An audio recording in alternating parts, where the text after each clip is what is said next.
sai dai akwai wani sirrin gidan aljanu, sirri wanda ba a saninsa ko a gidan aljanun face an zamo sarki.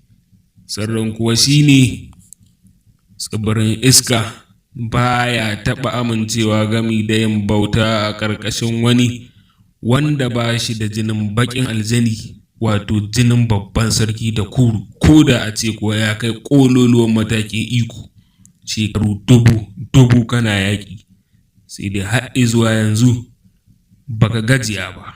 Akwai mafita guda ɗaya, mafita kuwa ita ce ni sarki Ed Ika zan kawo ƙarshen yaƙi a tsakanin rundunar aljanu da kuma gidan dodo ta hanyar fuskantar yaƙi a tsakanin kai da kuma ni zan fuskance ka fuskance ni kai ma, kamar yadda ya faru a tun ƙarnin wuta, kamar yadda ya faru a tsakanin magabatan ɓangarori biyu.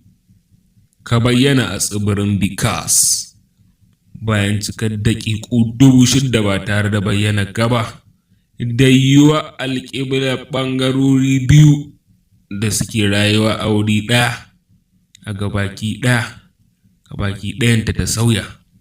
Ni sarki Ed Ika.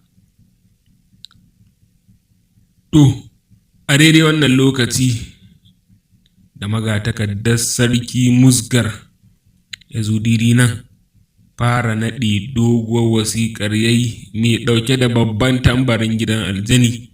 Kai da gani ma kasancewa wasiƙar ta fito daga asalin gidan aljani ne. Kimanin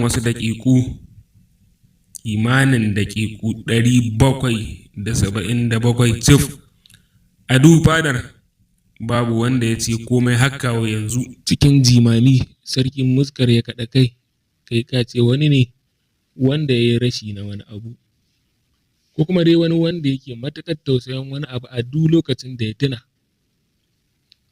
Sarkin ya kalli ɓangaren damarsa daga daidai bayan karagarsa kaɗan. A daidai wurin babu kowa sai wani ɗan fili wanda bai wuce girman kamu 5 ba, sannan ya gyaɗa kai. Faruwa hakan ke da wuya sai wurin ya yi haske, sai tun kafin abin da yake a cikin hasken ya bayyana, sai hasken ya ɓace shi ma sarkin ya ɓace. Fili ne fal cike da wani irin baƙin hayaƙi, lokaci kuma za ka ga wani abu ratsin jajajaja yana bayyana a cikin hayaƙin.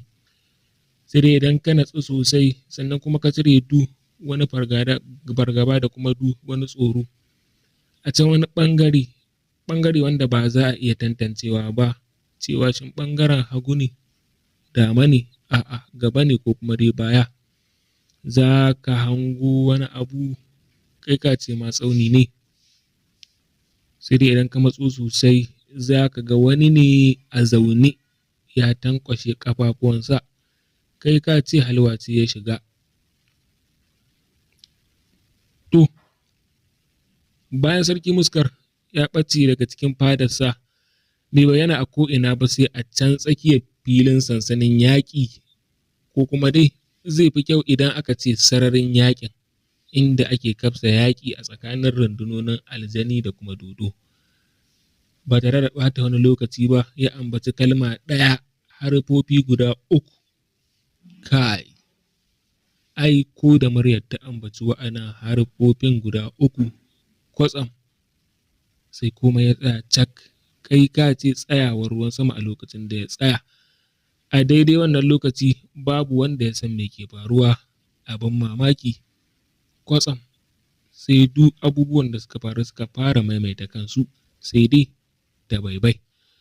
Wato dai lokaci ya koma baya kimanin daƙiƙu 30, sannan komai ya tsaya kuma komai ya koma daidai lokacin da sarakunan yaƙin guda biyu suka fara yanke shawarar ta yadda za su kawar da juna.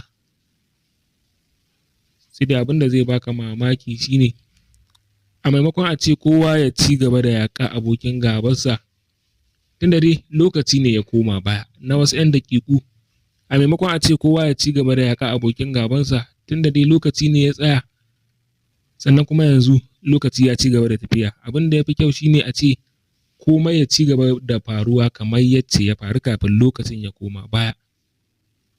Sai dai a'a, kowa tattare ya nashi ya fara yi a duk ɓangarorin guda biyu.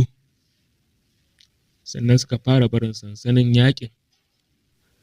Kai ka ce ma wasu mutane ne wa'anda aka yi amfani da ikon sarrafa tunani a kansu, sannan kuma a yanzu ba sa da iko nasu na kansu.